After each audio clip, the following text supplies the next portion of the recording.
ஏன்னா மனைவிக்கு வந்து ஆக்சுவலாக கொடுக்க வேண்டியது வந்து பணம் வீடு நினச்சிக்கிறாங்க.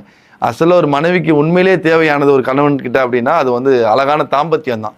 அந்த தாம்பத்தியத்தை 40 வயசுல கண்டிப்பாக கொடுக்க முடியும். ஆனால் 20 வயசுல 25 வயசுல எந்த தாம்பத்தியத்தை உங்களால் வந்து சக்ஸஸ்ஃபுல்லாக கொடுக்க முடியுமோ அது 40 வயசுல ஒரு டிப்ரெஷனுக்கு பிறகு உங்களால் கொடுக்க முடியுமான்னு கேட்டால் கண்டிப்பாக கிடையாது. அதே போல் சில பேர் குழந்தை பிறந்துருச்சு, நான் வந்து ஒரு ஆண் சிங்கம், எனக்கு 2 குழந்தை 3 குழந்தை இருக்குது, அதனால எனக்கு வந்து எந்த இயற்கை உணவுகளும் தேவையில்லை, இனிமேல் சக்திகள் தேவையில்லை, நான் வந்து நல்ல ஒரு ஆண் மகன் நிரூபிச்சிட்டேன் அப்படி சொல்லி சில பேர் இருக்கிறாங்க. இந்த மாதிரி பலதரப்பட்ட மக்கள் நம்மள்ட்ட வந்து தொடர்ச்சியாக தொடர்பு கொள்கிறாங்க.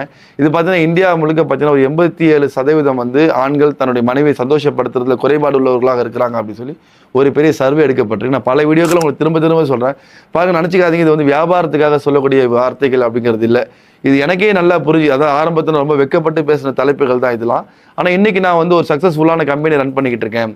உலகத்தில் ரொம்ப மோஸ்ட் வாண்டட், அதாவது எந்த பொருள் மக்களுக்கு ரொம்ப அதிகமாக தேவையோ அந்த பொருள்களில் நம்ம வந்து சரியான முறையில் ஒரு வியாபாரம் ஆரம்பிச்சிருக்கோம்னு சொல்லி நான் பெருமைப்படுறேன். ஏன்னா இன்றைக்கி என்னை சந்திக்கக்கூடிய மக்கள் இன்றைக்கி பல பேர் பார்த்தீங்கன்னா பல இடங்கள் என்னை சந்திக்கிறாங்க. சந்திக்கிற மக்கள் வந்து என்னை ரொம்ப கண்ணியமாக ரொம்ப உயர்வாக அவங்க பேசும்போதே தெரியுது, பாய் நான் 13 வருஷமாக 18 வருஷமாக குழந்தை இல்லாமல் இருந்தேன், உங்கள் ப்ராடக்ட் சாப்பிட்டு தான் நம்ம வந்து இன்றைக்கி நம்ம குழந்தை பெற்று பிறந்திருக்கு.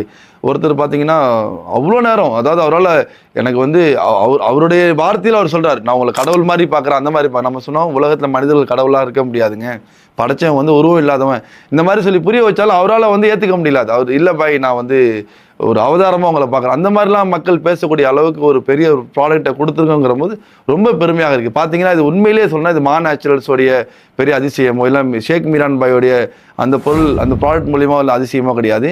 இறைவன் உலகத்தில் ஏற்கனவே படைச்ச பொருள்கள், அதாவது உலகத்தில் அந்த காலத்திலிருந்தே மன்னர்களும் அதிபர்களும் பெரிய பெரிய மந்திரிகளும் அதனுடைய ஆரோக்கியத்துக்காக சித்தர்களும் உலகத்தை சாப்பிட்ட ஒரு பொருள்களை தான் இன்றைக்கி நம்ம தேர்ந்தெடுத்து சரியான பதத்தில் சரியான பக்குவத்தில் சரியான அளவில் இன்றைக்கி ஒரு ப்ராடக்டாக அவங்கள்ட்ட கொண்டு சேர்த்துருக்குறோம்.